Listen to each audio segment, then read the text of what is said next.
Hi, my name's Phil. I like talking about politics, and in this video, I'd like to discuss how Labour believe, with good reason, I think, that they've got Rishi Sunak trapped in a hall of mirrors of his own making. Sunak believes that he can win plaudits for the natural way in which inflation is falling, despite it having nothing to do with him or his policies. However, Labour believe that Sunak's focus on this is irritating voters. But first, if you'd like to be notified of daily news and politics, please subscribe to the channel. So at the start of 2023, Rishi Sunak announced his 5 pledges. Now, it seemed to me, I said at the time, a sound strategy but badly implemented. It's a sound strategy because the only serious route to winning an unlikely election after the travesties of Boris Johnson and Liz Truss was to make a complete break and persuade voters that the government were once again competent. Nice sounding promises were not going to do that. Johnson made a lot of those and they all turned to ash. Sunak needed to show that he could get things done. Assuming his party remained stable, he had up to 2 years to manage that. 2 years is enough time to show that he could fix some parts of broken Britain. And then he'd be able to more credibly claim, give me more time and I'll fix the rest. But the pledges he chose were poor. It was obvious he wasn't going to stop the boats because the only credible way to do that is safe routes for asylum seekers. It was equally obvious that the only way he'd be able to show a reduced NHS waiting list would be by either a statistical con trick or by literally chucking people off the waiting list. Well, neither of those is really going to fool the people stuck in the waiting list. The national debt was not going down because his autumn budget had made clear that borrowing was going to remain high for the next 2 years. That means right up to the general election. Growing the economy. Okay, might be mathematically possible. You might get above 0% growth, but it's not in a way that people are going to notice. And equally, seeing inflation fall does not let voters feel that things are getting better in itself. And it's this last one, halving inflation, which Labour thinks Sunak is tying himself in knots over, basically. Their reasoning chimes with what I've been saying as well. If times are good, yeah, you can get people, you can show them economic data and persuade them that the government doing well. It doesn't even matter what the data is. You give me some terrible economic data. I will persuade someone who doesn't understand it that the government's doing well. If they're sort of getting by, if they're doing all right, they'll believe it.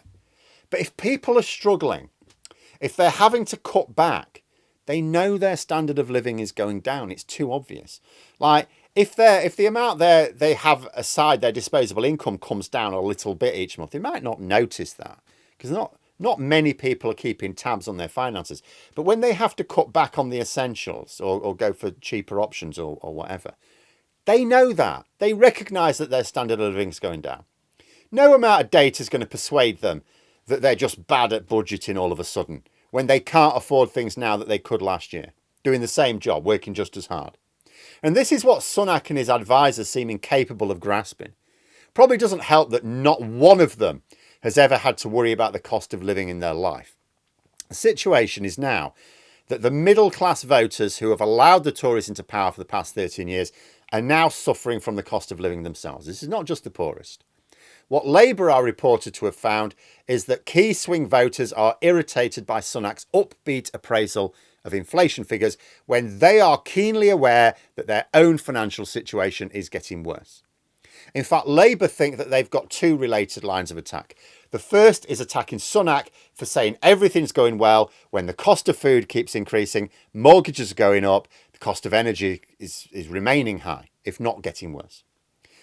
The second is to point at moves from within his parliamentary party to trigger what they're calling a Truss Mark II.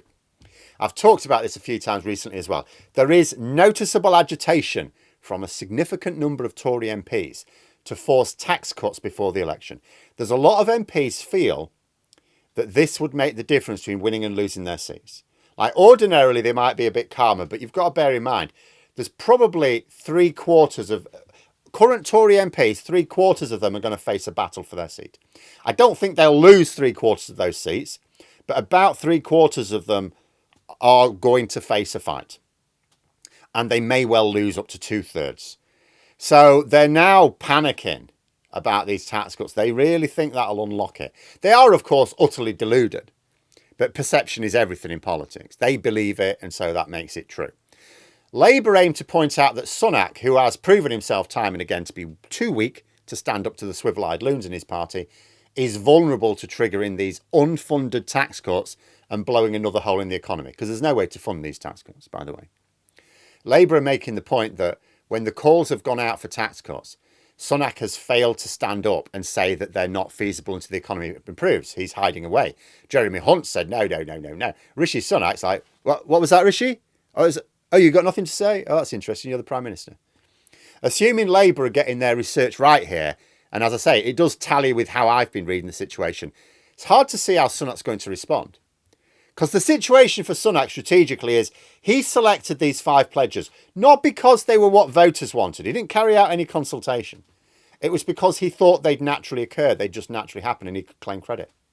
It's like he so strongly believed that he was going to be such a superior head of government to Truss and Johnson, which, well, Truss is mad and Johnson's drunk all the time. Of course, I'm going to be better. He just thought that things would naturally improve without any special attention from him, without him having to do anything, just because he wasn't mad or drunk. You know, it was, as I say, a sound strategy, but completely buggered up by his own conceit. As soon as it became clear that the pledges weren't naturally going to happen at all, he ran for cover with some new ones recently. But he's on record as saying that voters should judge him on the 5 pledges he made at the start of the year. Labour are fairly likely to remind voters of this come the general election campaign, along with the recordings of him boasting about taking money from deprived areas and giving it to affluent areas, and of dismissing the idea of having working class friends. You know, but Sunak must know that his 5 pledges are going to keep regurgitating on him. So he's clinging to this halving inflation in 2023 for dear life. It's the one pledge he thinks may occur. But because he's just a bean counter without any concept of the cost of living for ordinary people, he just sees halving inflation as good. Oh, it's half of last year. It must be good. It's like, but if inflation at the end of 2023 is half of what it was at the end of 2022, that's still about 3 times higher than is generally accepted it should be. And when even middle income earners are having to cut back to make ends meet, if inflation remains high relative to their income, they're still having to cut back. They're still cutting back this year. It means they'll still be cutting back next year, in the election year. And Sunak could get himself into a lot of trouble here, because if that inflation figure ever does get to that magic half of 2022 figure, which is still likely, given his boasting about the worse than expected progress on inflation, you just know he's going to make a song and dance about it. He's going to have to, after all. He's going to have to. He will think that it's a political win. What he'll actually be doing is further convincing key voters that he is completely out of touch with their concerns.